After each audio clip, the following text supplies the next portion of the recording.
ಹಿಮಜಳರವರು Vietnam ದೇಶದ ಹೋಚಿಮಿನ್ ಸಿಟಿಯಲ್ಲಿ ನಡೆದ 2ನೇ ಅಂತಾರಾಷ್ಟ್ರೀಯ ಯೋಗ ಸ್ಪರ್ಧೆಯಲ್ಲಿ ಭಾಗವಹಿಸಿ ಟ್ರೆಡಿಷನಲ್ ಯೋಗಾಸನ ಜೂನಿಯರ್ ಗರ್ಲ್ಸ್ ವಿಭಾಗದಲ್ಲಿ ಚಿನ್ನದ ಪದಕ ಪಡೆದಿರುತ್ತಾರೆ.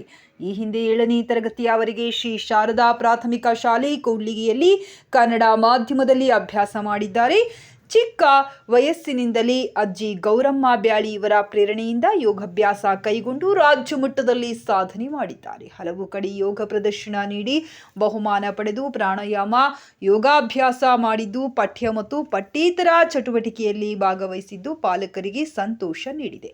ಪ್ರಸ್ತುತ ಆಳ್ವಾಸ್ ಶಿಕ್ಷಣ ಸಂಸ್ಥೆ ಮೂಡುಬಿದಿರೆಯಲ್ಲಿ 8ನೇ ತರಗತಿಯಲ್ಲಿ ಕನ್ನಡ ಮಾಧ್ಯಮದಲ್ಲಿ ಶಿಕ್ಷಣ ಪಡೆಯುತ್ತಿದ್ದಾರೆ. ಹಿಮಜಳ ಯೋಗ ಸಾಧನೆ ಗಮನಿಸಿದ ಆಳ್ವಾಸ್ ಶಿಕ್ಷಣ ಸಂಸ್ಥೆಯವರು ಉಚಿತ ವಸತಿಯುತ ಶಿಕ್ಷಣ ನೀಡುತ್ತಿದ್ದಾರೆ. ಶ್ರೀ ಶಾರದಾ ಪ್ರಾಥಮಿಕ ಶಾಲೆ ಕೂಡ್ಲಿಗಿಯ ಮುಖ್ಯ ಗುರುಗಳು, ಶಿಕ್ಷಕರು, ಆಡಳಿತ ಮಂಡಳಿಯ ಸಹಕಾರದಿಂದ ಮತ್ತು ಯೋಗ ತರಬೇತುದಾರರಾದ ಕುಮಾರಿ ನಿರ್ಮಲಾ ಸುಭಾಷ್ ಕೊಡ್ಲಿಕರ್ ಹಾಗೂ ಪ್ರೇಮ್ ಕುಮಾರ್ ಮುದ್ದಿರವರ ಮಾರ್ಗದರ್ಶನದಲ್ಲಿ ಭಾರತದ ತಂಡ ಸಾಧನೆ ಮಾಡಿದ್ದಾರೆ. ಕುಮಾರಿ ಕೆಎಸ್ ಹಿಮಜಳರವರ ತಂದೆ ವಿಜಯನಗರ ಜಿಲ್ಲೆ ಕೂಡ್ಲಿಗಿ ಪಟ್ಟಣದ ಸರ್ಕಾರಿ ಸಂಯುಕ್ತ ಪದವಿ ಪೂರ್ವ ಕಾಲೇಜಿನ ಪ್ರೌಢಶಾಲೆ ವಿಭಾಗದ ಶಿಕ್ಷಕರಾಗಿದ್ದಾರೆ.